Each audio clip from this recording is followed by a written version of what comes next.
저희 광라일보 8기 글로벌 아카데미 네 번째 강의를 해주실 김진향 개성공업지구 지원재단 이사장님의 프로필을 간단히 소개하고 강의를 시작할 수 있도록 하겠습니다. 1988년 대구 영진고등학교를 졸업하시고요. 92년 경북대학교 정치학 학사를 취득하시고 2000년 경북대학교 대학원에서 정치학 박사를 취득하였습니다.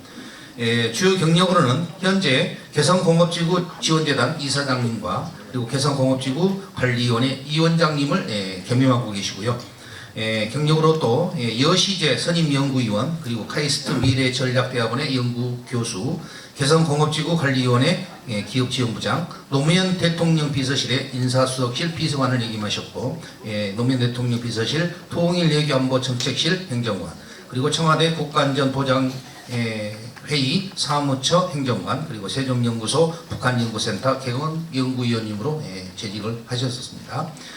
주요 저서 중에 우리 함께 살 수 있을까라는 류의 다수의 저서가 있는 것 같고요. 오늘 강의 주제는 개성공단과 한반도 평화에 대해서 김진향 이사장님을 뜨거운 박수로 모시겠습니다. 이사장님 모시겠습니다. 네, 인사드리겠습니다. 김진향입니다. 반갑습니다.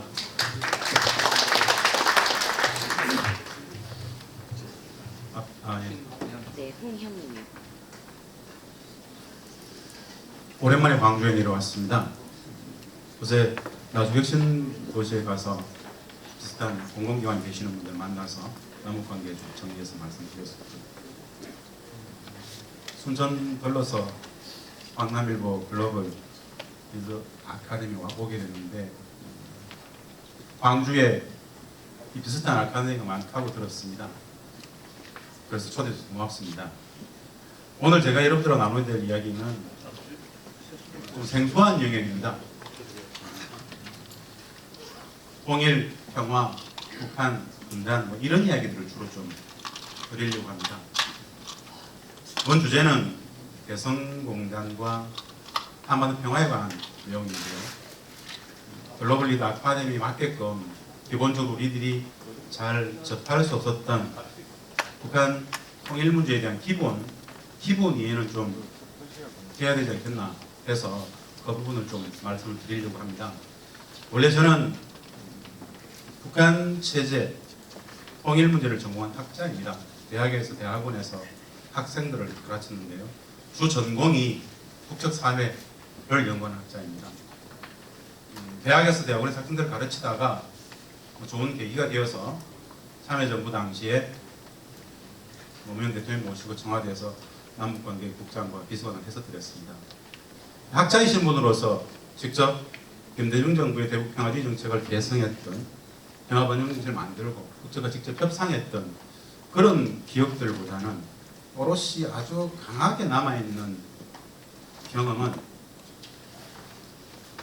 직접 북한 체제를 연구했던 학자의 입장에서 직접 북측에 들어가서 그들과 함께 체류하면서 같이 생활하면서 체험적으로 북측 사회를 한번 연구해 보고 싶었던 그런 시간들이었습니다. 결국 그래서 2008년부터 2011년까지 4년간 유일하게 남북관계에 건이 있었던 개성공단에 들어가서 대북협상 단장으로서 4년간 대북협상을 현장에서 책임을 졌었는데요. 공적 업무로서의 대북협상이라는 영역도 있었겠지만 개인적으로는 북한 학자로서 매일같이 북측 당원들, 관료들, 북측의 그 인민들, 주민들과의 소통 속에서 북을 하나하나 검증하고 교정하고 했던 그 시간들이 좀 독특한 경험으로 남아있습니다. 독특한 캐릭터가 두 가지인데요. 국내에서 북한 체제를 연구했던 학자가 북한 학자로서 북측에 가장 장기 체류했던 경력을 하나 갖고 있고요. 국내에서 북측과 공식 협상을 가장 많이 한 사람으로 기록되어 있습니다. 굉장히 독특한 경험이죠. 이제 그 말씀을 좀 드리려고 합니다. 우리 모두 태어났을 때 다 분단을 살았습니다. 이미 분단되어 있었던 분단 체제를 살았습니다. 분단 극복이 평화이고 통일인데 내 개인과 가족, 이 공동체 전체가 누구도 분단으로부터 자유로울 수 없는데 우리는 그 분단을 좀 알고 있는가에 대해서 한번 거대한 질문을 던져봅니다. 우리는 분단에 대해서 좀 알고 있을까요? 사실은 물어볼 필요도 없이 분단에 대해서 잘 모릅니다. 분단 체제는 분단의 기원도, 분단의 본질도, 이 분단이 어떻게 유지되는지도 가르치지 않습니다. 은폐되어지는 영역입니다. 분단 극복을 쉽게 통일이라고 합니다. 통일. 어마어마한 주제입니다. 통일. 한때 엄혹한 시기에는 통일이라는 말 자체를 못 꺼내게 했었습니다. 우리의 소원은 통일, 내지는 헌법적 가치의 평화 통일을 헌법의 가치로 묶어두고 있죠. 우리는 누구나 통일을 이야기하는데 과연 통일을 알고 있을까요? 한번 던져보는 질문입니다. 통일.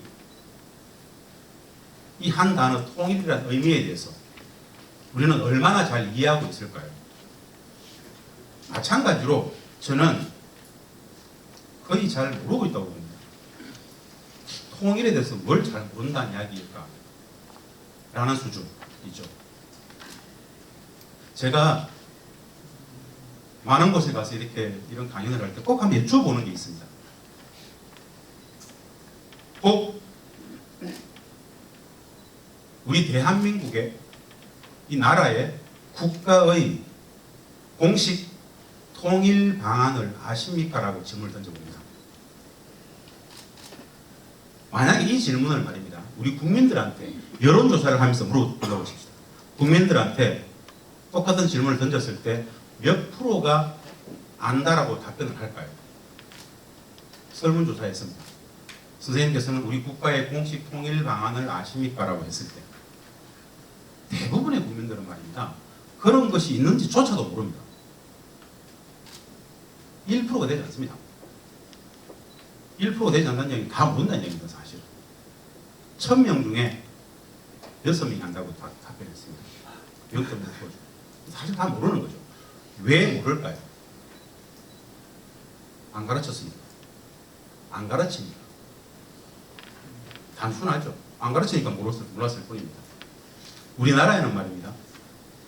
31년 된 나라의 공식 통일 방안이 고유명사로서 존재합니다. 그게 89년 9월 노태우 정부 때예요. 노태우 정부는 이 통일 방안을 만들어서 정부 차원에서 발표를 하게 되면 그 다음 정부가 이것을 부정할 수 있지 않습니까? 그래서 아주 엄격히 법제화하기 위해서 국회가 비준 공포하게 했습니다. 그래서 89년 9월 국회가 비준 공포했기 때문에 그때부터 국가의 공식 통일 방안으로서 31년째 존재합니다. 다만 국민들은 모릅니다. 이름이 중요하지 않습니다.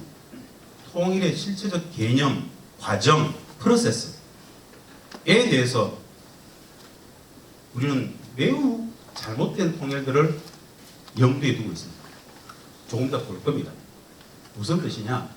통일을 잘 모른다는 얘기입니다. 혹 이런 질문도 드릴 수 있습니다.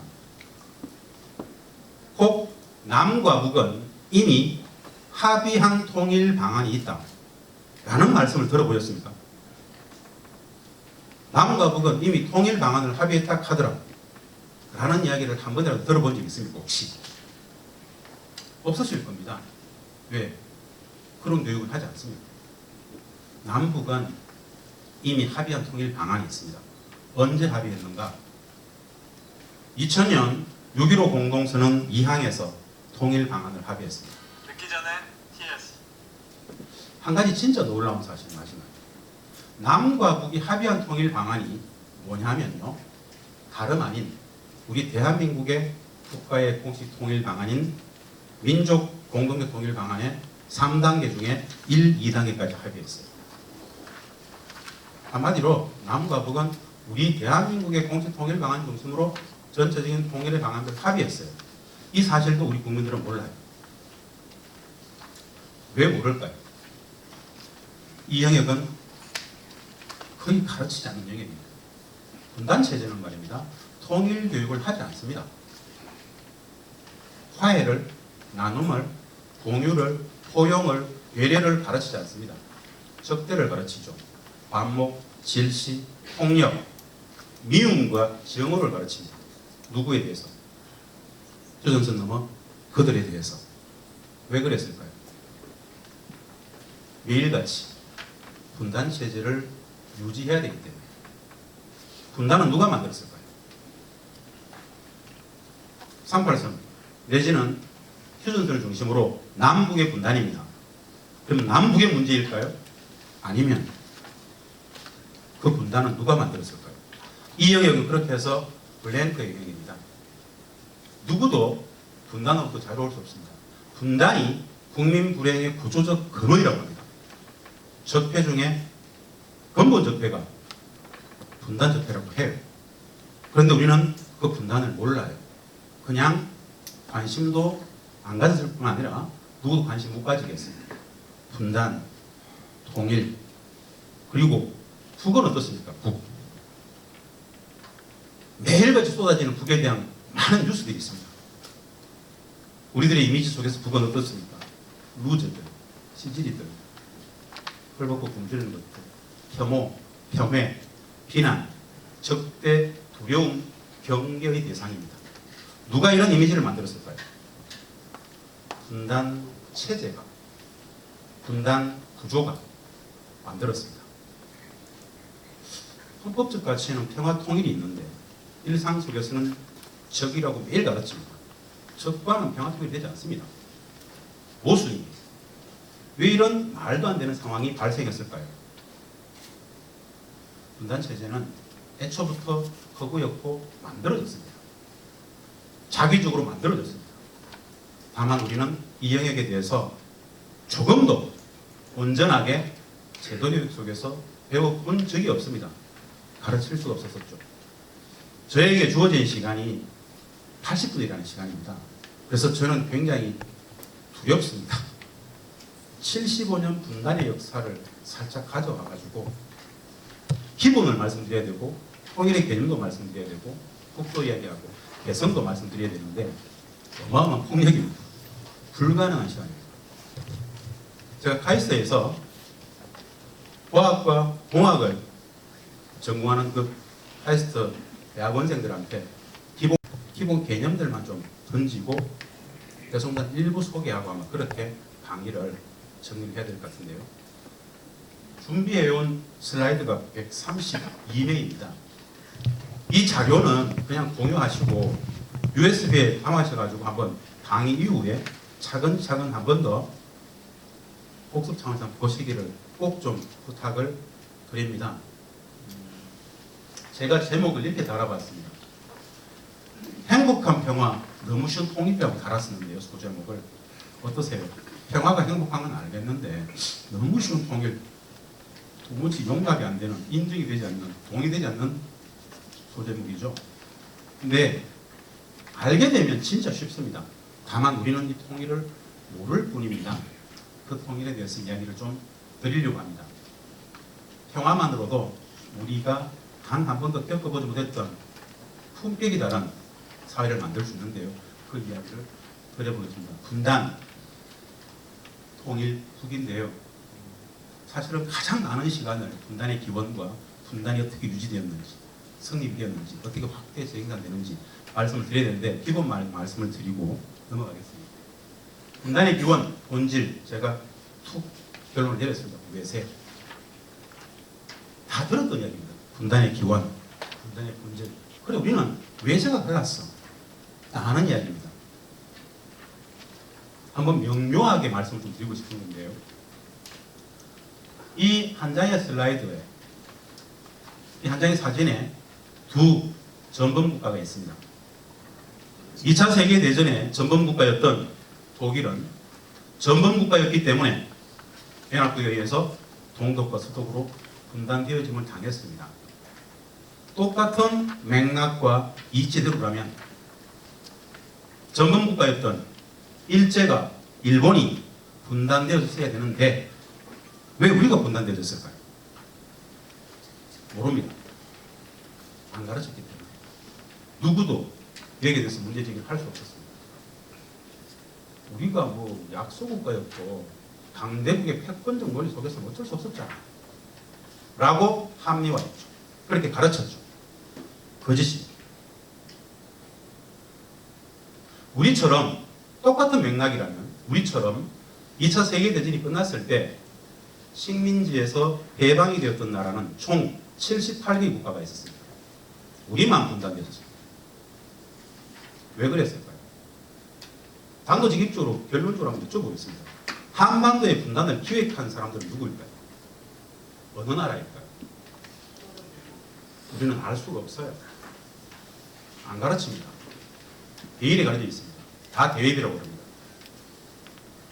가장 결정적으로 이 한반도의 분단을 기획한 나라는 다름 아닌 일제입니다.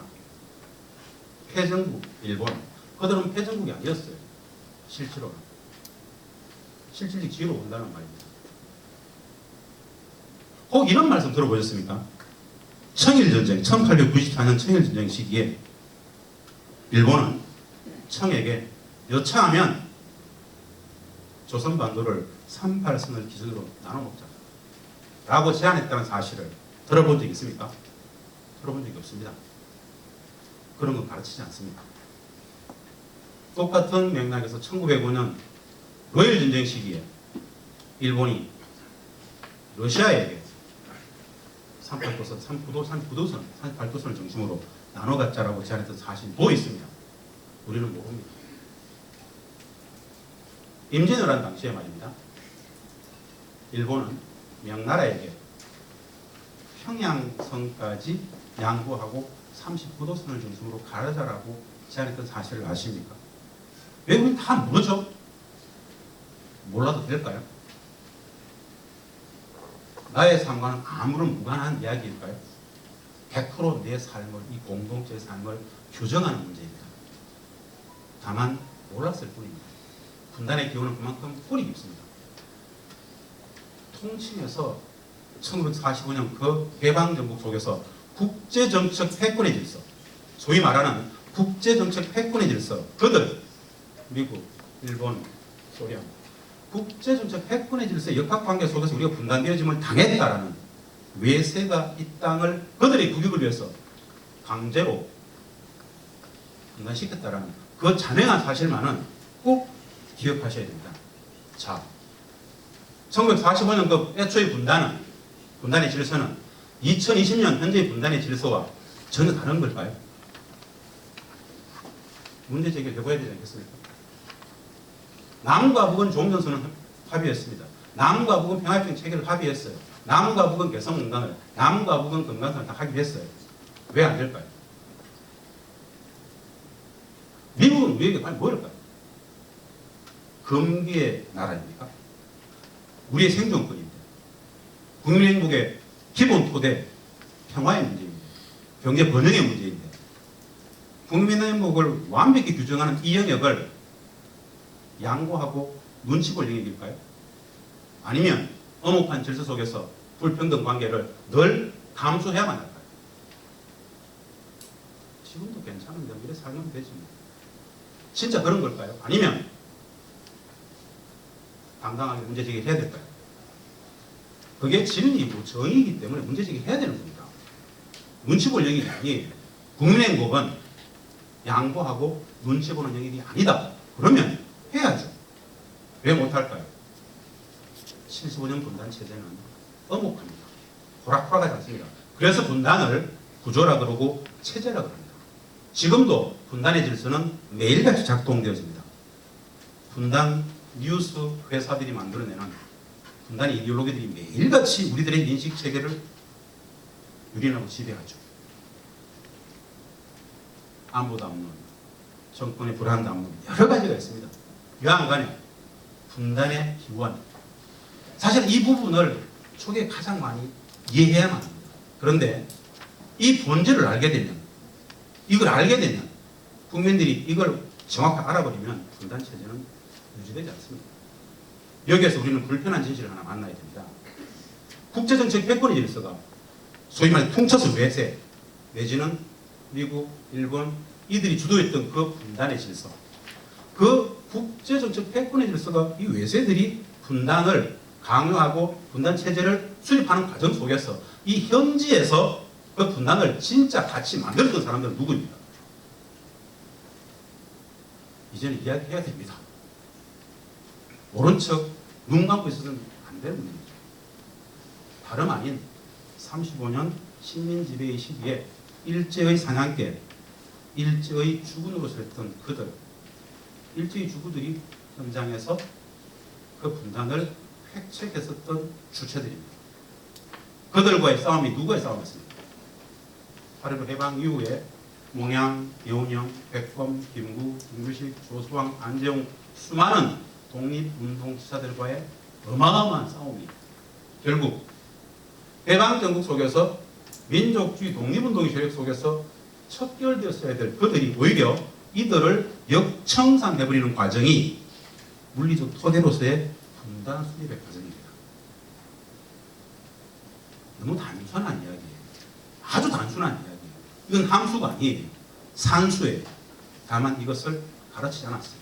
이런 이야기는 절대 금기시했었습니다. 이제 공유해야죠.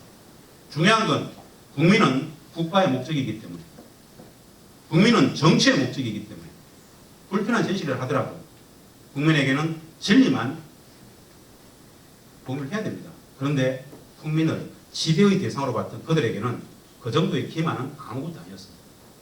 수많은 거짓, 수많은 왜곡, 수많은 오도들이 동원되어지고 내지는 폭력을 동원하고 공포를 심어주고 누구도 여기에 대해서 문제제기 못하도록 저항을 단돌이 하면서 분단체제가 만들어지고 유지되어 왔죠. 우리는 너무 잘 압니다. 다만 긴가민가 했었죠. 이 본질을 직시할 필요가 있겠다 해서 말씀을 드립니다. 김구 선생은 이런 이야기를 했습니다. 48년 이야기입니다. 조국을 양단하는 외국 군대들의 경계선으로서의 38선은 일각이라도 존속시켰었다. 38선 때문에 우리에게 통일과 독립이 없고 자주와 민주도 없다. 휴전선 때문에 우리에게는 통일과 독립이 없고 자주와 민주도 없다. 이 꼴이 될까요? 안 될까요? 모릅니다. 배운 적이 없기 때문에. 38선과 휴전선, 그 차이가 뭔지 75년의 간극 속에서 이게 어떤 차별성을 갖고 있는지 모릅니다. 그래서 판단할 수 없습니다. 다만 백범은 38선이 원흉이라고 얘기했습니다. 아주 중요한 한 문장이 나옵니다. 어찌 그뿐이랴 대중의 기하가 있고 가정의 이산이 있고 동족의 상장까지 있게 되는 것이다. 48년 4월 김구 선생에게 비춰졌던 동족의 상장은 과연 무엇일까요? 우리는 알까요? 모릅니다. 왜? 듣도 보도 못한 이야기이기 때문에. 우리는 동족의 상장 그러면 당연히 1950년 한국전쟁을 떠올립니다. 48년 상황에 백범 선생의 눈에 비쳤던 동족의 상장은 과연 뭘까요? 어떤 일들이 있었을까요? 저거 압축하면 단순합니다. 압축하면 일제히 주구들이 그들이 살아남기 위해서 독립운동 세력들을 척결했던 과정이 바로 동족의 상장입니다.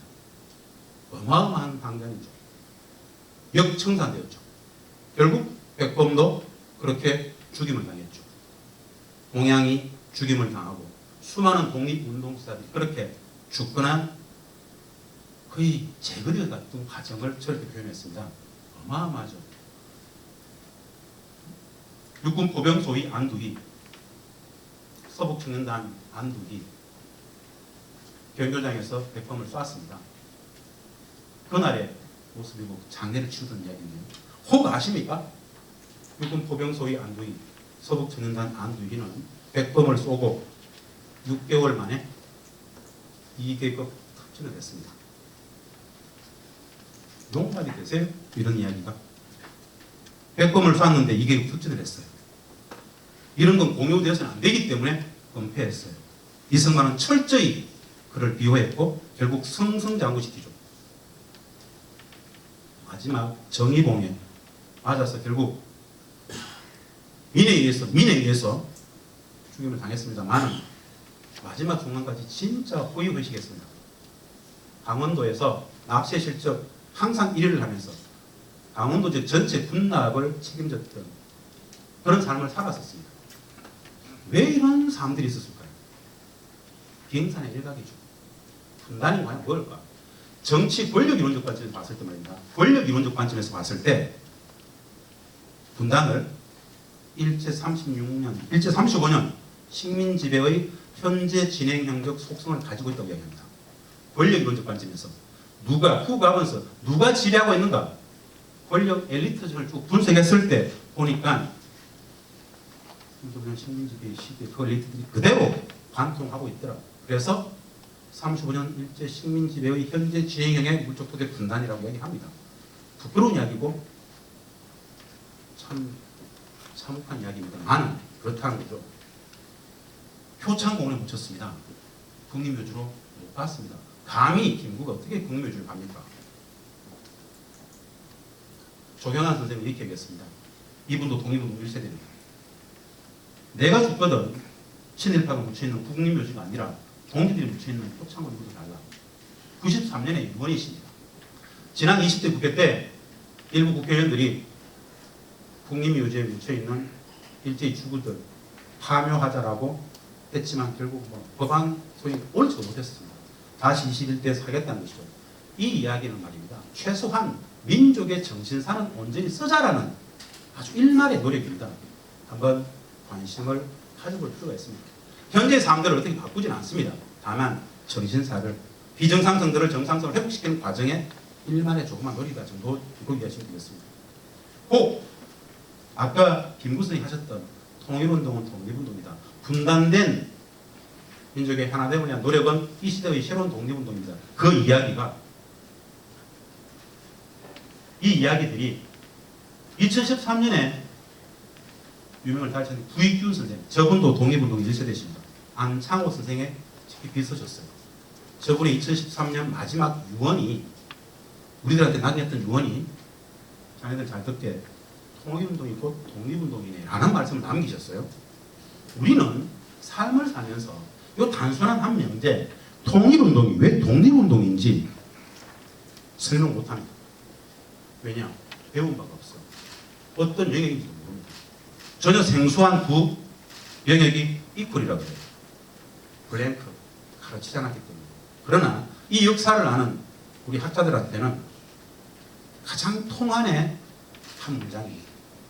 그것을 일단을 말씀드려보는 겁니다. 70년의 간극을 메우는 한 문장이었습니다. 간단치 않죠. 이거 생각하면 됩니다. 이 맥락에서 분단 권력을 만들었던 없었던 분단을 만드는 과정 속에서 동원했던 어마어마한 거짓들이 있습니다. 꼭 이런 거 아세요? 없었던 분단 체제를 만들기 위해서 동원되는 건 딱 두 가지입니다. 거짓과 폭력 그리고 공포입니다. 두려움을 심어줍니다. 최초에 이 공동체 전체를 속였던 어마어마한 최초의 가장 큰 거짓말, 권력적 관점에서 거짓말을 유포했던 게 있어요. 그게 뭐냐? 모스크바 3.3회의에 대한 왜곡이었습니다. 모스크바 3.3회의가 열렸을 때 말입니다. 미국은 신탁 통치를 주장했어요. 조선반대 신탁 통치를 주장했어요. 당시 소련은, 러시아는 전 세계 다른 이런 8개 국가처럼 놔두면 되지 뭐 굳이 뭘 신탁 통치에 반대했어요. 미국은 신탁 통치를 주장했고 소련은 반대했단 말입니다. 근데 3일 후에 호외신문이 우리 국내 서울에서 호외신문이 뿌려질 때는 동아일보, 조선일보 다 동원해가지고 소련이 신탁 통치를 주장하고 미국이 반대했다라고 역선전을 해요. 누가 했을까요? 미 군정이 C2가 역선전을 했습니다. 심리전. 이것을 둘러싼 찬탁 반탁 논쟁이 이념 갈등의 어마어마한 기폭제가 되죠.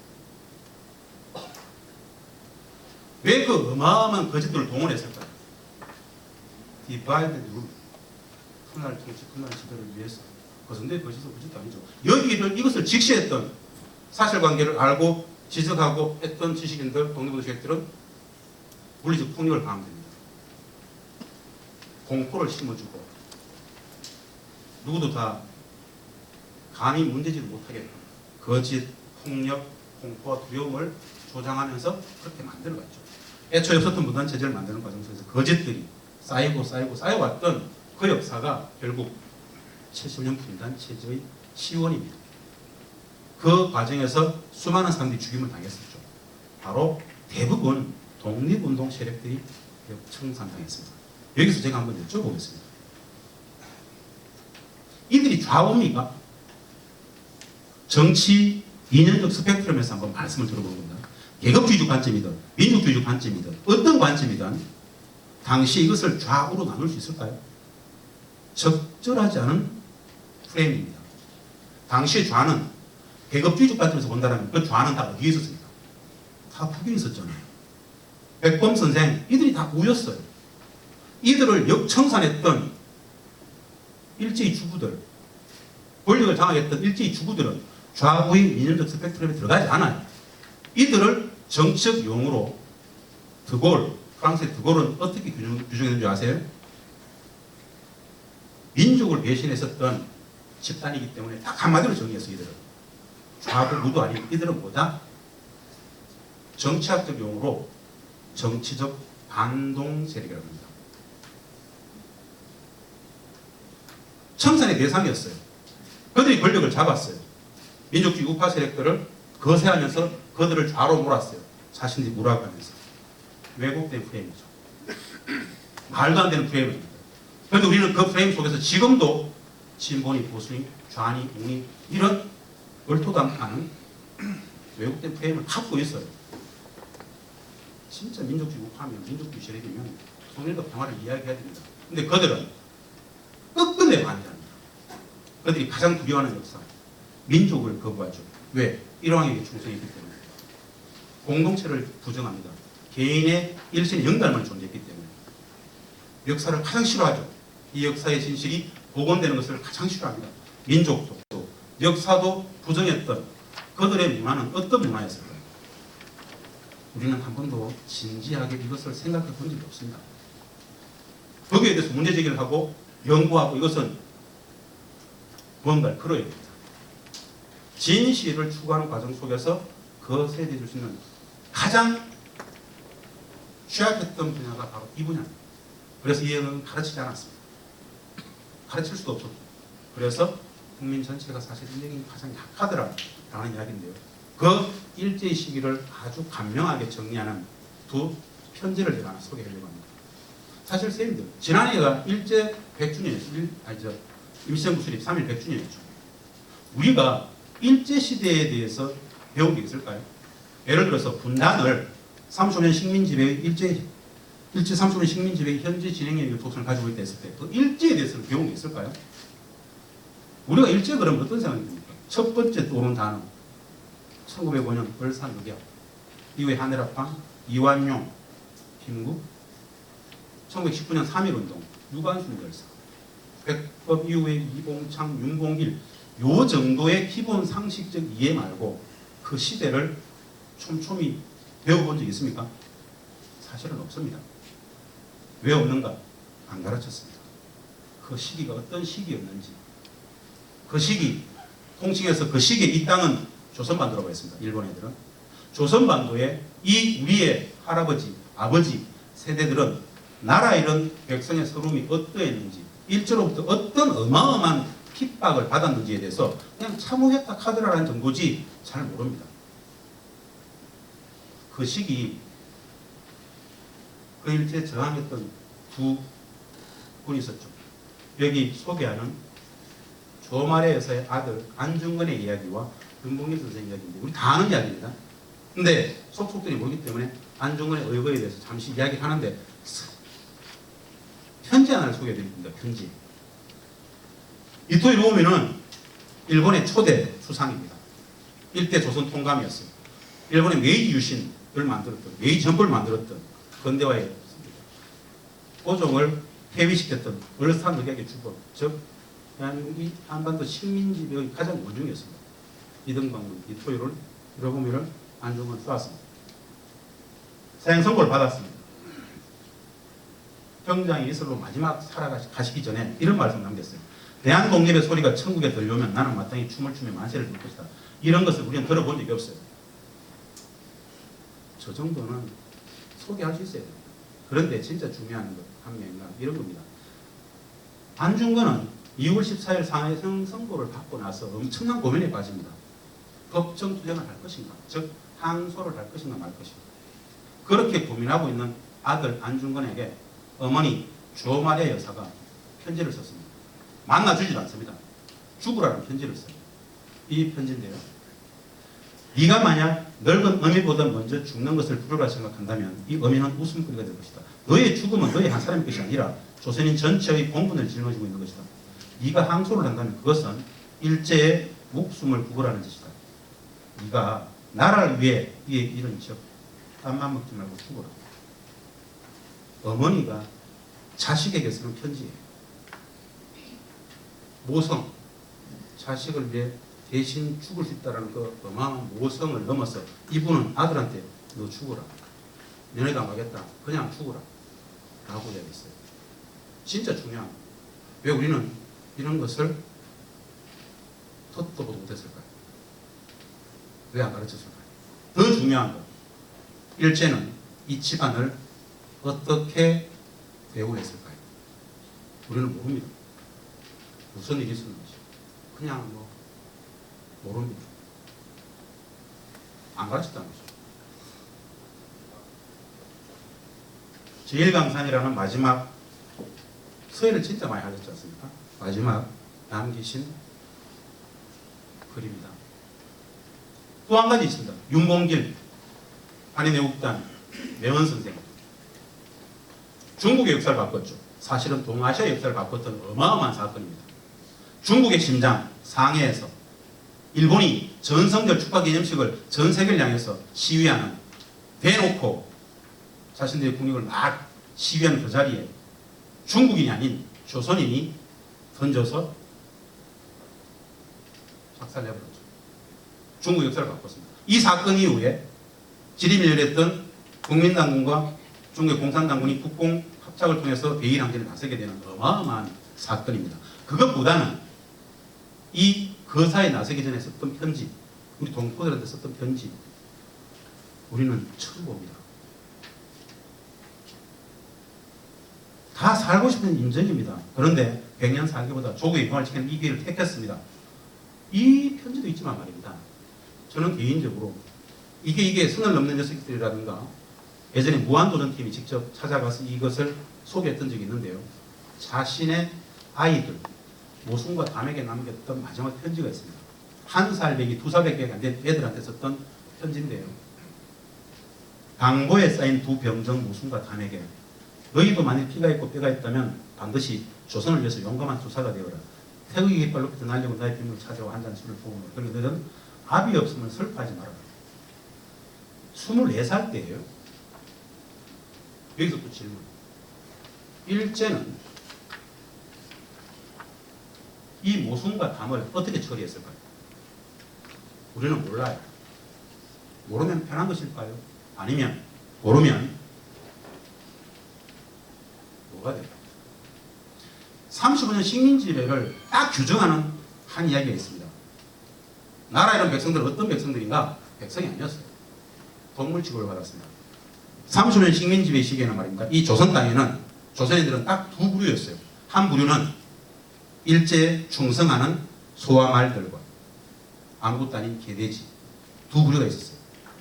이런 말씀 자체가 처음일 거예요. 그 어목했던 시기 우리는 우리 아버지 우리 할아버지들은 그들에게 소와 말 내지는 개돼지 취급을 받았구나라는 것 자체를 처음 들으실 겁니다. 왜? 배운 게 없기 때문에. 안 가르쳤기 때문에. 선생님들 우리 닭바퀴 마사오 아시죠? 닭바퀴 마사오. 박정희 대통령 말입니다. 1940년 몽양에서 훈도, 즉 아이들을 가르치는 교편을 잡고 있었어요. 일본의 제국주의 군대에 지원을 했죠. 만주공관학교에 장교시험이 응시를 했습니다. 나이가 많다고 떨어버렸어요. 그러니까 혈서를 썼어요. 혈서를 써서 나를 뽑아주면 천황에게 충직한 소와 말이 되겠습니다라고 썼어요. 즉 일제에 충성하는 집단들은 그냥 소와 말이었어요. 그것도 아니면 대부분 다 개돼지였어요. 왜 우리는 이런 이야기들을 낯설게 처음 들어야 됐을까요? 안 가르쳤습니다. 가르칠 수도 없었고 가르치지 않았기 때문에 이 역사를 역사라고 할까요? 아니면 현재 진행이라고 할까요? 현 일본 외상 고노다로 아소다로 고노다로 현 일본 외상의 집무실이 얼마 전에 우연찮게 신문에 나왔죠. SNS에 나왔습니다. 일본 외상 다로 외상의 집무실을 말입니다. 집무실 딱 자기 뒤편에 지도가 한 장 있습니다. 일본 지도가 아닙니다. 한반도의 지도가 딱 있습니다. 그 위에 옆에 국일기가 딱 같이 있습니다. 왜 그럴까요? 일본은 45년 8.15 이후에 물리적으로 나갔죠. 철수했을까요? 아니면 남아있을까요?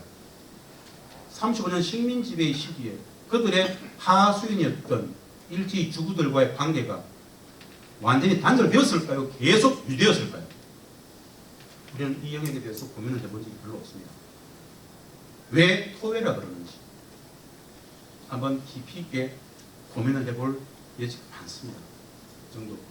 이 이야기들을 제가 드리는 것은 분단이라는 것은 일제가 자신들의 분단을 모면하기 위해서 1945년 2월 얄타 회담에서 처칠, 루즈벨트, 스탈린이 독일의 분할을 결정했을 때 그들은 그때부터 전쟁도 하면서 그것을 모면하기 위한 전략을 짰었습니다. 스탈린을 찾아가고 전쟁 중에 있었던 스탈린을 찾아가고 전쟁 중에 있었던 미국을 찾아가고 메가드를 만나고 어마어마한 거래들을 했었죠. 8.15 해방이 되었을 때 다 일제히 주군이 도망갔습니다만 3일 만에 바로 복귀했죠. 메가드 포고령 위로 식민지배 시기에 일제 공무했던 모두 다 정한 현지로 복귀다. 그때부터 완벽히 가버렸죠. 이 역사는 그렇게 묻혀져 있습니다. 공유되지 않죠. 이제서야 이것을 교과서에 실어보겠다고 이야기하는 순간 역사전쟁이죠. 국회가 난리도 아니죠. 중요한 건 민족의 정신사는 거짓없이 진실로서 기록되어야 되기 때문에 드리는 분단의 원인, 기원에 대한 이야기입니다. 분단 질서는 남북의 분단이지만 국제정치 패권의 질서로부터 한 치 앞도 자유롭게 라는 정도의 말씀을 드리면서 분단을 말씀을 드렸습니다. 이건 넘어가겠습니다. 분단은 땅만 가는 게 아니더라. 사람도, 생각도, 가족도, 공동체도, 역사도 왜곡하고 배제시켰던 어마어마한 가장 많은 시간을 할애해서 조선사 편수회를 어떻게 만들었고 조선 총독부 산하에 식민사관을 만들기 위해서 그들이 어떤 짓을 했었고 어떻게 정신세계를 누리냈는지 지금도 우리는 왜 그 식민사관을 배우고 있는지 조선사 편수회는 말입니다. 조선 총독부에 식민사관을 만드는 기구였어요. 가장 먼저 설치했었어요. 조선인들 5명이 참여했습니다. 이완용의 조카 이병도씨 이런 사람들, 신석호씨. 식민사관을 만들었던 이들이 해방이 되고 나서 신석호씨, 이병도씨, 고려대 사학과와 서울대 국사학과를 만들죠. 신석호씨는 중등교원 양성교를 만들어서 그 제자들을 전국에 다 학교에 다 보내버리죠. 식민사관을 계속 배성했죠. 48년 정부 수립 이후에 우리가 학교에서 가르쳤던 국사교과서는 조선 총독부가 만들었던 국사교과서하고 10% 요리 95%입니다. 완벽히. 지금도 우리는 그 식민사관을 배우고 있습니다. 어디에서 어떻게 잘못됐는가 그 시기. 일제 충성했던 신석호 씨는 이병도 씨는 1976년 80대 초반까지 말입니다. 무엇을 했느냐면요. 사학계를 완벽히 장악하고 더욱더 바쁜 것 독립운동 유공자 심사위원장을 했었습니다. 35년 식민지배 시기에 독립운동을 했던 것들을 유공심사위원장을 거의 한 20, 30년 했어요. 둘이서 나눈 겁니다. 일제히 주구들이 독립운동 세력들을 가려내겠다고 그래서 대부분의 독립운동 세력들은 그것을 다 거부했습니다. 이따위들이 나에게 독립 아픈 이야기지만 불편한 진실 여기에서 현재를 좀 봐야 되기 때문에 분단을 설명해 보는 겁니다. 예, 이거 아까 제가 말씀드렸던 이제 통일 분단을 이렇게 퉁쳐서 말씀을 드리고요. 지금 보시는 이게 우리 대한민국의 국가의 공식 통일당 아닌 민족 공동체 통일당 아닙니다. 진짜 중요한 것은 이름이 중요하지 않습니다.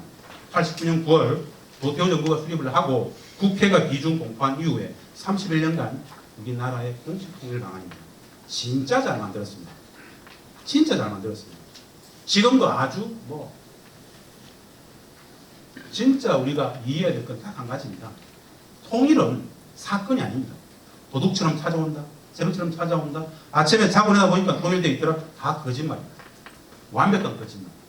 국민들의 마음속에서 통일을 반대하기 위해서 그런 혼란을 상상하는 것만으로도 난 통일 싫어 라는 것을 심기 위해서 그런 건 없어요.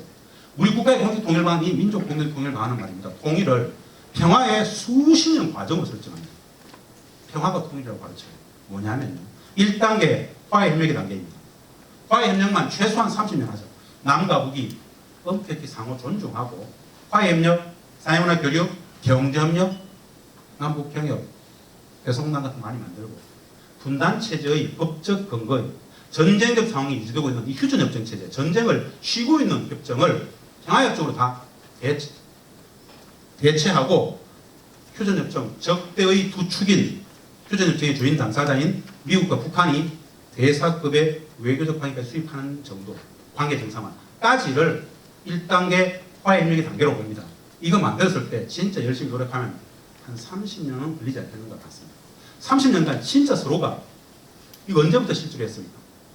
김대중 대통령께서 실제로 화해협력을 시작했죠. 사실은. 요약하면 이론은 1단계 화해협력에서 전쟁 끝내고 실질적인 명실상부한 평화를 구현해보자. 1단계 한 30년간 이 화해협력하고 2단계는 남북연합으로 가자. 남북연합은 말입니다. 단순합니다. 1국가인데 2체제 2정부가 있는 겁니다. 1국가 2체제 2정부입니다. 남북연합은 남북 양지역 정부가 기존의 정치권, 외교권, 국방권을 남북 양지역 정부 그대로 다 갖고 있는 겁니다.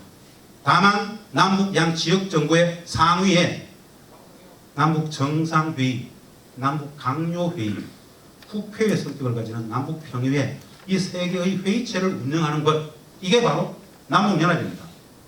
연합과 다른 개념이 연방제라는 개념입니다. 연방제는 아시다시피 연방정부가 있어가지고 외교권과 국방권을 연방정부가 가진 것이죠. 근데 연합은 남북 양 지역 정부가 외교권, 국방권조차도 다 갖고 있는 겁니다. 이게 차이입니다. 우리는 연합을 이야기해요. 이 남북연합을 수십 년 이야기하다가 운영을 하다가 진짜 완전 통일이죠. 휴전선 허물어버리고 정치제도, 경제제도, 법, 단일한 정치 권력 이 완벽한 통일 그것은 남북연합을 수십 년 하다가 진짜 이제 그럴 수 있다고 판단했을 때 그 시대를 살아가는 후대들이 자유로운 선거를 통해서 그 완전 통일을 결정하게 하죠. 이게 마지막 3단계 완전 통일입니다. 그래서 1, 2, 3단계의 수십 년간의 오랜 평화의 과정 전체를 통일의 개념, 과정, 절차로 봤던 겁니다. 이거 만들 때 말입니다. 수십 년간의 오랜 평화의 과정, 저 수십 년 과정 속에서 딱 한 가지면 된다고 얘기했습니다. 이것은 평화도 통일도 이것으로 시작되고 이것으로 완성된다고 했어요. 그게 뭐냐? 남과 북이 체제와 제도의 다름에 대해서 고개 한번 끄덕여 줄 수 있는 마음 바로 상호 인정, 상호 존중의 마음을 가지는 것. 상호 인정, 상호 존중은 단순합니다. 우리 광주에도 다문화 가정이 있을 겁니다. 광주에도 외국인 노동자들이 있을 거예요. 그들에 대해서 다문화를 존중하는 다양성 존중의 관점은 정의적 관점이고 가치 규범이에요. 윤리와 도덕이에요. 그 정도의 마음에 반이면 됩니다. 남과 북은 문화가 다르지 않아요. 다문화가 아니에요. 말도 같고 정서가 같아요. 만나보면 같이 지내보면 아 이래서 같은 민족을 그랬구나. 5,000년을 하나의 공동체로 살았습니다. 70년 아무것도 아니에요. 다만 경제 제도가 조금 다를 뿐이에요. 정치 원리가 개인주의와 집단주의가 좀 다를 뿐이에요. 그거는 공존 가능해요. 수천 년의 다름이 있는 종교들도 공존하는데 70년 이 다름은 다름도 아니에요. 그래서 제가 다문화를 다양성 존중의 관점에서 인정할 수 있는 마음 그 반의 반이면 평화가 시작되고 통일도 완성된다. 즉 상호 존중.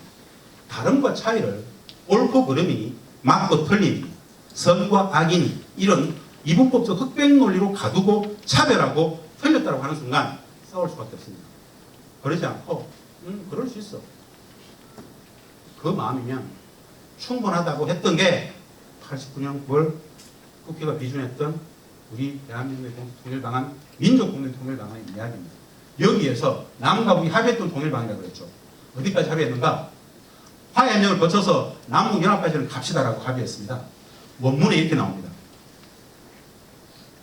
6.15 공동선언 2항입니다. 김대중 대통령께서 어마어마한 역사를 만들었죠. 통일방안 합의를 했어요. 우리가 모르는 이야기까지 말씀드리면 남과 북은 나라의 통일 문제를 남측의 연합제한과 북측의 낮은 단계의 연방연의서로 공통성이 있다고 인정하고 이 방향에서 통일을 지향하기로 했다. 어마어마한 사건이죠. 진짜 애석합니다. 북측은 6.15 공동선언 끝나자마자 그들의 국회의 성격을 가지고 있는 최고인민회의에서 6.15 공동선언 전체를 비준했습니다. 채택을 했어요. 우리는 6.15 공동선언 당시에 거대 야당이 비준을 거부했죠. 우리는 여전히 남북 정상 간의 합의로만 존재합니다. 실천적인 담보가 되지 않아요.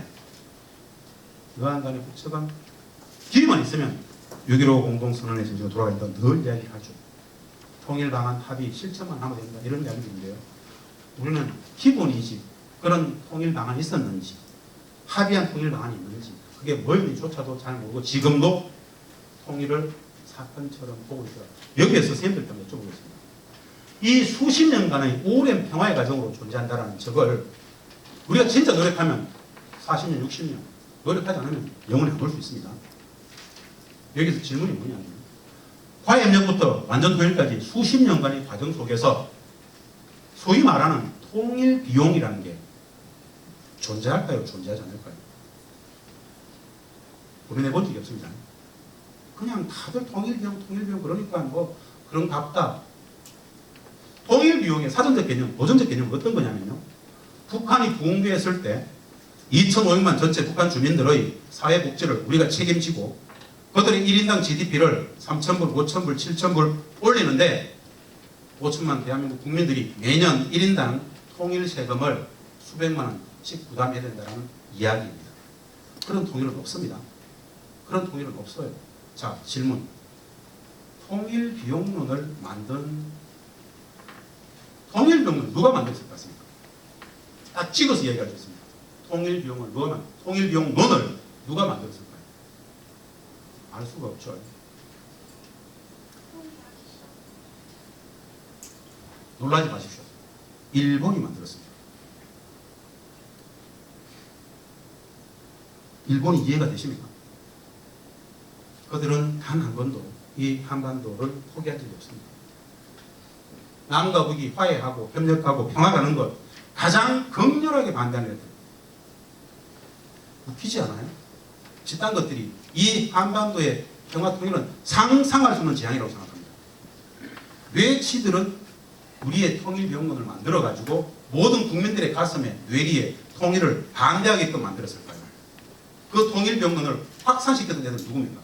딱 찍어가지고 좋게 말해서 보수 언론, 적나라하게 이야기하면 분단 뉴스 회사들.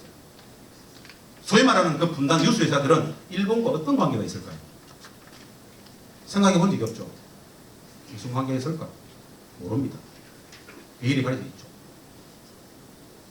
한미일 삼각 군사 동맹 체제라는 것은 말은 삼각 군사 동맹 체제인데 진짜 어떻게 작동되어 있을까요? 알 수 없죠. 어떤 거래가 오고 갈까요? 엄존하는 분단의 질서, 분단 권력, 분단 이기체. 눈에 보여야만 과학입니까? 안 보이면, 증명할 수 없으면 존재하지 않는 겁니까? 분단 체제는 참으로 호락호락하지 않다. 통일 비용론을 만들어내면서 대한민국 국민들의 가슴 속에서 통일을 다 반대하게끔 만들었던, 반통일의 남론을 심었던, 어디 노렸던 것은 굉장히 성공했지 않습니까? 말은 통일 비용인데 반통일 남론입니다. 어마어마한 거짓들이 동원되었던, 거기에 대해서 문제의식 없이 그냥 받아들였던, 김대중 대통령도 노무현 대통령도 우리 정부 시기에는 그런 거 다 부정했어요. 말도 안 된다고, 다 거짓이라고. 소위 말하는 저들이 집중만 하면 통일 비용론을 계속 심어줍니다. 어마어마하게.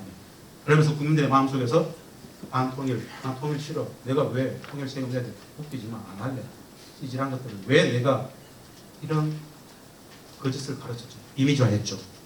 그것으로 우리는 모두 자유롭지 못했습니다. 이게 바로 분단이라는 겁니다. 총체적 비정상의 근원, 물적 토대 분단 존재하지 않더라는 얘기입니다. 오히려 어마어마한 윈윈이 존재합니다. 개성공단에서 우리는 14년간 함께 경제력을 해봤습니다. 상상할 수가 없어요. 우리는 그 개성공단도 몰라요. 왜? 어마어마하게 왜곡시켜버리기 때문에.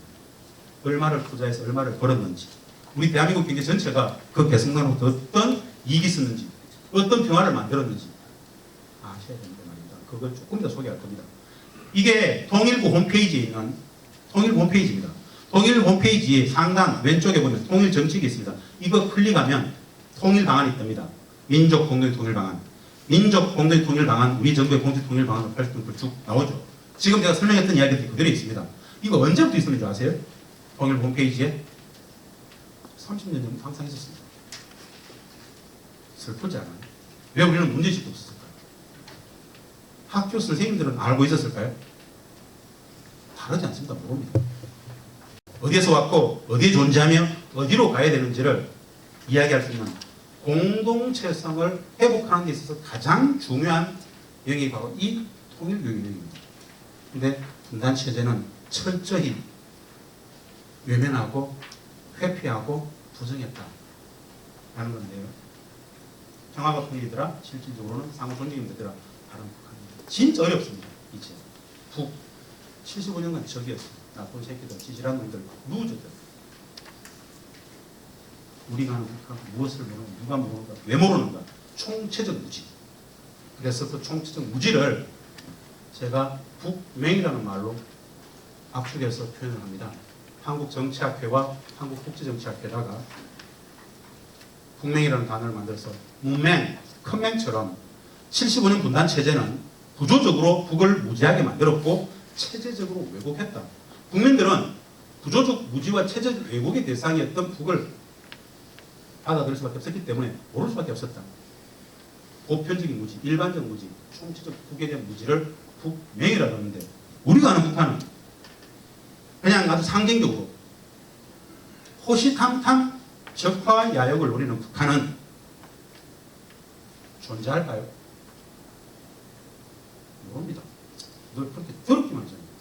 듣기만 했어요. 우리의 상식 속의 분단 체제 속에서 북은 호시탐탐 적과 야욕을 노리는 존재였어요. 진짜 적과 야욕을 갖고 있을까요? 잘 모릅니다. 한 가지 단순하게 말씀드려보겠습니다. 한반도 분단 체제의 법제적 근거인 휴전협정이 있습니다. 한반도는 전쟁 중이죠. 전쟁을 못 끝내고 있습니다. 전쟁을 쉬고 있어요. 전쟁의 주체는, 협정의 주인 주체가 미국, 북한이다 보니까 북미가 전쟁의 주체입니다. 질문이 뭐냐면 북한은 미국에게 전쟁을 원할까요? 평화를 원할까요? 참 답변하기 어렵습니다. 감히 북이라는 존재를 평화라는 단어와 연결시킨다는 것은 어마어마한 모험이 필요합니다. 전 세계 어느 나라도 말입니다. 국가 전략적 차원에서 전쟁을 원하는 나라는 없습니다. 그것도 미국과의 전쟁을 원하는 나라는 없어요. 다만 적들의 분단 체제는 그런 북한을 이미지화했어요.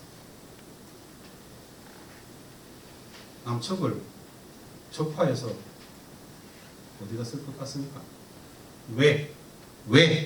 라는 질문을 내본 적도 없어요. 그냥 늘 그것이 상식이었기 때문에 무의판적으로 그냥 받아들였어요. 참 어마어마한 이야기죠. 내 개인의 인식이 아니라 이 공동체 전체가 똑같은 그 인식을 갖고 있다는 것. 이 인식 속에서 대북 정책은 늘 실패할 수밖에 없습니다. 실은. 남과 북은 4.27 판문점선에서, 불구 평양선언에서, 6.15, 14에서 종전선언 평화협정 체결 다 약속했습니다. 왜 안 될까요? 남과 북의 문제가 사실 아니다라는 거예요. 한반도에 새로운 평화의 시대가 열렸음을 전 세계와 8천만 개를 엄숙히 천명하였다라고 양 정상이 같이 읽었죠. 역산까지 올라가서 퍼포먼스를 했어요. 돌아와가지고 바로 미국이 한미 워킹그룹 제안해가지고 4.27 9.19의 합의들 한번 보자. 안 돼. 끝. 다만 그 이야기를 대놓고 말은 못하고 그냥 한미 동맹 관점에서 뭐 이런 말들을 구구절절 해야 되는 상황이 바로 한미 관계이고 분단체제 75년의 질서라는 겁니다. 엄혹한 질서죠. 공포까지 보는 거죠. 북이라는 영역은 참 어렵습니다. 이 70년, 75년의 인식을 한 가지만 이렇게 그게 다가 될 수 있겠구나. 그게 다는 아니었을 수 있겠구나. 이런 비교를 저는 한번 해봅니다. 80년 광주가 있었습니다. 광주 사태, 광주 폭도가 그 광주 사태와 광주 민주화 운동이 되기까지 몇 년 걸렸습니까?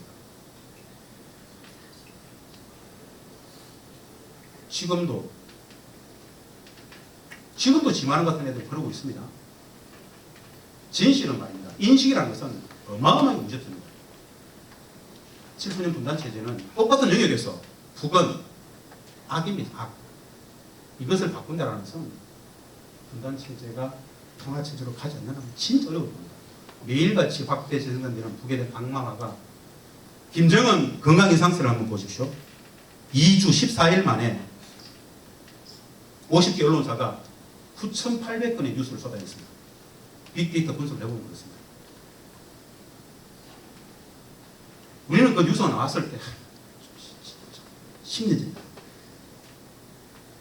더불어민주당이 180 압승을 가져가고 바로 남북관계 풀겠다고 치고 나오니까는 그것을 국민적 여론 속에서 잡아버리기 위해서 불안정한 국책체제, 권력 불안, 정정 불안, 체제 불안을 만들어내기 위해서 그냥 이거 동원되어지는 심리전이다 라고 생각했습니다. NK투데이 애들이, NK뉴스 애들이 선거를 CIA가 받는 순간, 쓰는 순간 급속 확산됐죠. 통일부 장관이 근거 없다, 통일동이 없다 라고 했음에도 불구하고 일파만파 계속 확산됐습니다.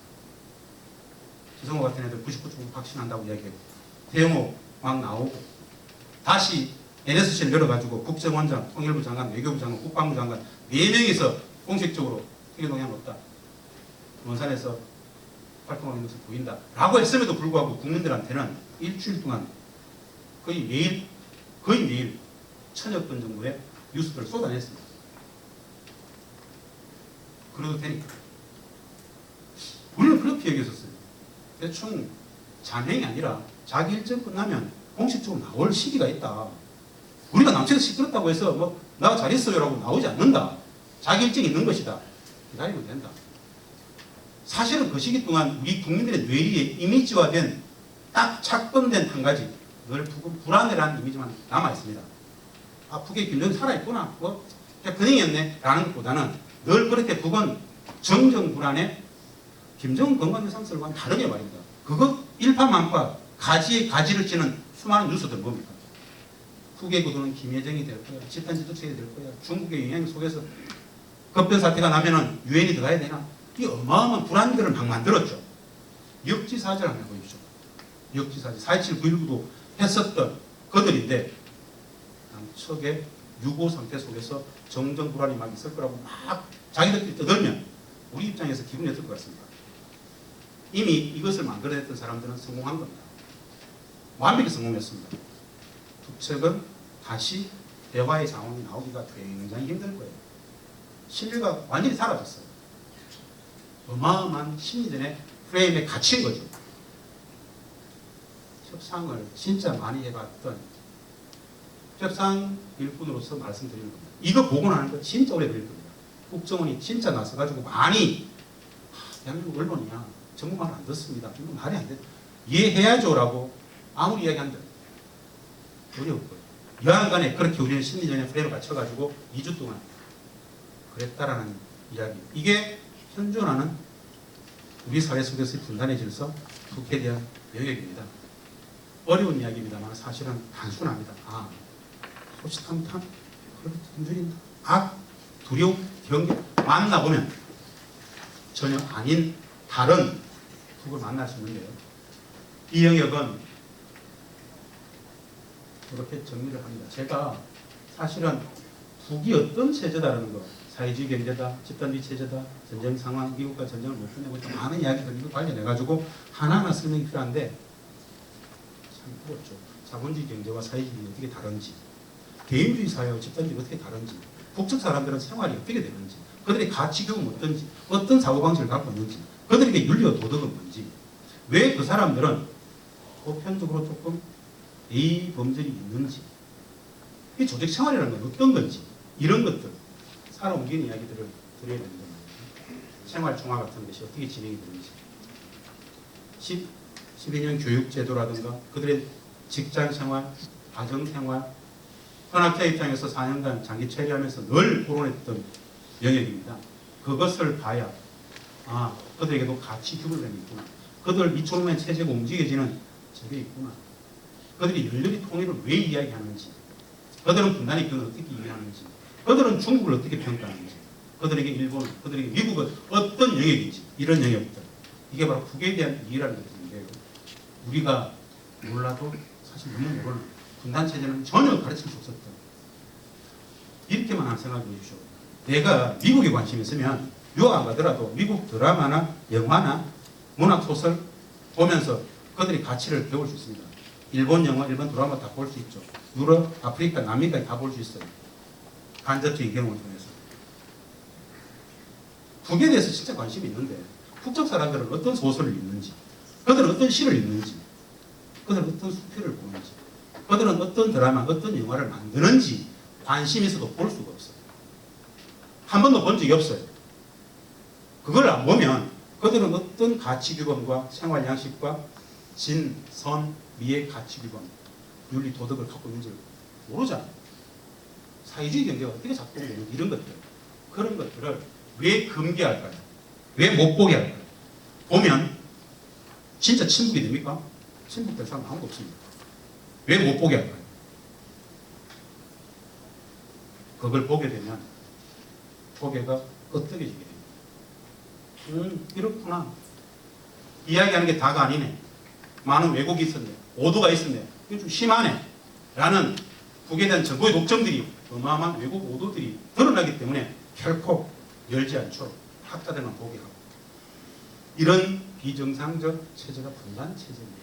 중요한 건 이제 국민들에게도 진실 공유 측면에서 도움되어진다 라는 점에서 말씀을 드리고 넘어가겠습니다. 제가 시간이 거의 없기 때문에 이 개성공단 소개를 하고 마치려고 합니다. 제가 개성공단 소개하는 것은 선생님들한테 개성공단 이사장이어서가 아닙니다. 개성공단 관리위원장이어서가 아닙니다. 왜 저걸 몰랐지? 분단체제는 왜 그랬지? 왜 저것을 왜곡했을까? 이 가치로서 얘기하는 겁니다. 남측의 자본과 기술이 북측의 토지와 노동력이 만난 게 바로 남북경협이랍니다. 남북경협에는 여러 양태가 있습니다. 우리는 경협을 하자고 했어요. 북측은 경협보다는 전쟁 상태를 먼저 끝내야 된다. 종전선언하고 평화협정 체결이 우선이다. 평화협정만 체결하면 다 할 수 있다. 당장 미국이 평화협정 체결할 생각이 있다. 남북이 경협을 통해서 신뢰를 구축해 가면 그 힘으로 미국도 평화협정에 들어올 수 있도록 단계적 신뢰 구축도 하자. 우리 입장이었어요. 옥신각신 했죠. 6.15 공동선언에서 남북이 통일 방안을 합의했어요. 1단계 화해문이 경제협력이 있어요. 북측은 그제서요. 통일 방안까지 합의한 마당에 행역하자 나오게 되죠. 우리는 친위주를 요구했어요. 해주를 요구했어요. 김정일 국방위원장은 서울과 가장 가까운 곳을 내놓고 가장 단기간에 흑해적 조치를 내놓을 테니까 가장 단기간에 많은 캡틴이 들어왔으면 좋겠다. 아시는 분도 계실 겁니다. 이게 파주 문산의 아파트입니다. 1당에 100만 평의 모습입니다. 남북은 2천만 평을 합의했습니다. 2000년 8월에 합의했습니다. 2003년에 참여정부터 착공을 했습니다. 2004년 12월에 첫 제품이 나오게 되죠. 진짜 좋았습니다. 서울에서부터 도로로 가서 60km입니다. 1시간. 아침에 물량 싣고 들어가가지고 그 차가 어제 만들어 놓은 제품들 갖고 나옵니다. 무반세 지역입니다. 자, 한 가지 제가 질문을 드려보겠습니다. 남측의 자본과 기술이 북측의 토지와 노동력이 만났습니다. 개성공단 이 경제협력을 왜 했는가? 첫째도 둘째도 셋째도 사실은 평화를 만들기 위한 방편으로서 경제협력을 한 겁니다. 개성공단이기 때문에 돈 벌려고 했다 이렇게 생각하시면 안 됩니다. 철저히 평화를 만들기 위해서 경제협력의 방식을 채택했다. 그럼 해보니까 평화를 위한 경제로 했는데 압도적으로 경제를 위한 평화가 성립이 됐습니다. 어마어마했어요. 평화 프로젝트, 경제 프로젝트로 완벽히 성공했던 사업입니다. 우리 사회에서 말입니다. 북측은 이 2천만 평 안에, 이 1단계 100만 평이라고 했죠. 2천만 평에 서부전선에, 이 서부전선입니다. 불과 4.5km, DMZ로부터. 군사 공전선로부터 딱 4km, 5km 있는데 여기도 6만의 군병이 주둔했던 군사기지입니다. 2군단 산하의 6사단, 64 기갑사단, 62 포병 여단, 6만의 군병력과 관련 군사 무기체계, 기계화 사단들이 어마어마하게 밀집되어 있었던 그 지역을, 그 6만의 군병력과 군사 무기체계들을 송악산, 구방, 북측으로 10에서 15km 군대를 물리고 2천만 병을 내놨어요. 돈을 벌려고 군대를 물렸을 것 같습니까? 간단치 않죠. 초기에 저는 참여정부 NSC에서 한반도 평화처리 담당관으로서 이 초기 협상의 컨트롤 타워에 참여했었습니다. 협상은 통일부, 산자부, 국정원이 담당하고 매일같이 보고하고 했었습니다. 한 가지만 말씀드릴게요. 북측은 우리 사회의 보편적인 담론에 있는 북측이 개성공단한 이유와 관련해서 우리 사회는 돈줄이니 달러 박스니 뭐 외화벌이 이런 이야기를 하죠. 그렇지 않습니다. 그들은 돈 때문에 이걸 하지 않았습니다. 최소한 북측이 돈을 벌기 위해서 개성공단을 하지 않았다라는 두 가지 논거를 제가 말씀드리겠습니다. 협상의 과정에서 나왔던 논거인데요. 첫 번째, 1땅에 100만 평 땅값의 문제입니다. 분양을 했습니다. 토지공사, 남측기업들한테 100% 분양 다 끝났습니다. 이런 공장 부지들 평당 14만 9천 원이었습니다. 2003년 이야기입니다. 우리 재단이 관련해 가지고 있는 15층짜리 빌딩, 이거 상업농지 평당 45만 원이었습니다. 호텔 100만 원, 다양했어요. 100% 분양 다 끝났어요. 2.8대 1의 경기입니다. 분양 다 끝나고 나서 토지공사는 성공했죠. 분양 100% 했으니까 돈을 많이 벌었습니다. 북측에 물었어요. 남측의 자본과 기술이 북측의 토지와 노동력이 만났는데 분양 끝났으니까 토지값을 주겠다. 얼마를 줄까라고 물었습니다.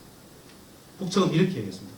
우리는 개성공업지구를 6.15 공동선언의 정신에 입각하여 북과 남의 평화의 제도화를 위해서 특혜적 조치로서 내어놓았습니다. 그냥 쓰시면 됩니다. 돈줄과 달러 박스입니다. 사회주의에는 말입니다. 토지에는 가격이 매겨지지 않습니다. 우리는 심각심에서 상징적으로 돈을 줬습니다. 이건 받아야 됩니다. 우리가 당신들의 경제력의 수십 배, 우리는 그냥 끝났다. 돈을 주겠다. 합의했습니다. 북측도 흔쾌히, 휘측이 그렇게 뭐 한다면 우리 받겠다. 그러면 좋다. 휘측이 그럼 고의로서 상징적으로 주겠다니까 받겠다. 우리가 강하게 주장해서 개성공단을 달러를 기축통화로 만들었어요. 달러가 기축통화가 되어야 국제공단화 된다고 했기 때문에, 생각이기 때문에. 북측이 제안했던 게 뭐냐? 얼마를 토지값을 제안했느냐? 휘측이 그런 상징적 조치를 받으라니까 받겠다. 1제곱미터당 한 달러면 되겠나? 이라고 합니다. 1,000원. 상징적. 사실은 공짜에 가깝죠. 그렇게 서명하고 치웠습니다. 그 달러, 1달러도 돈으로 주지 않았습니다. 시멘트 같은 현물로 주었죠. 첫 번째 사례, 땅값의 문제. 북측은 애초부터 개성을 돈으로 보지 않았다. 두 번째, 그들이 개성을 돈으로 보지 않았다는 두 번째 논거는 북측 노동자들의 임금 협상 과정에서 나타납니다. 2004년 3월 협상을 제가 소개하는 겁니다. 중국도 보내보고 인도네시아도 자카르타, 베트남도 많이 보냈습니다. 통일부 산자부 보내가지고 조사협의를 했었습니다. 당시에 우리가 기업들한테 물었어요. 한 달에 북측 노동자들 얼마를 주면 좋겠습니까? 경쟁력이 있겠습니까? 의류 봉제, 전기전자 다 달랐는데 100에서 150불 사이였습니다. 우리는 100불 정도 제한하고 150불 안쪽에서 타결되면 10에서 15만 원 정도면 충분하다고 봤던 거예요. 100불을 제한합니다. 북측은 우리가 100불을 제한했을 때 얼마를 제한했겠습니까? 북측은 이렇게 얘기했어요. 토지가 협상하고 똑같습니다. 우리는 이 개성공업지구를 6.15 공동선언의 정신에 입각하여 북과 남의 평화의 제도화를 위해서 특혜적 조치를 내어놓도록 하면서 월 50불이면 된다 라고 했어요. 협상할 것도 없었어요. 바로 땡큐, 바로 서명해버렸죠.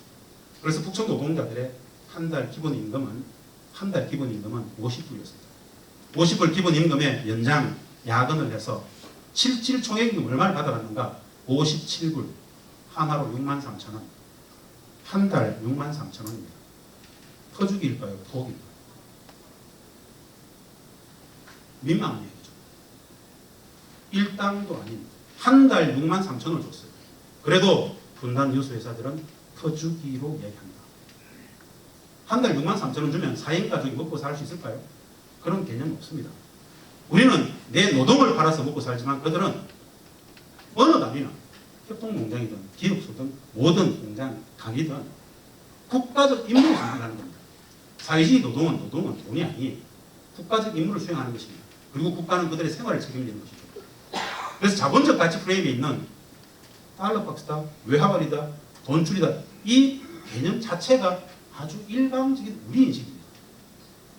그러면 우리 기업들 어떻겠습니까? 한 달에 63,000원 줬습니다. 많이 올려가지고 2015년 되면요. 기본임금이 73불입니다.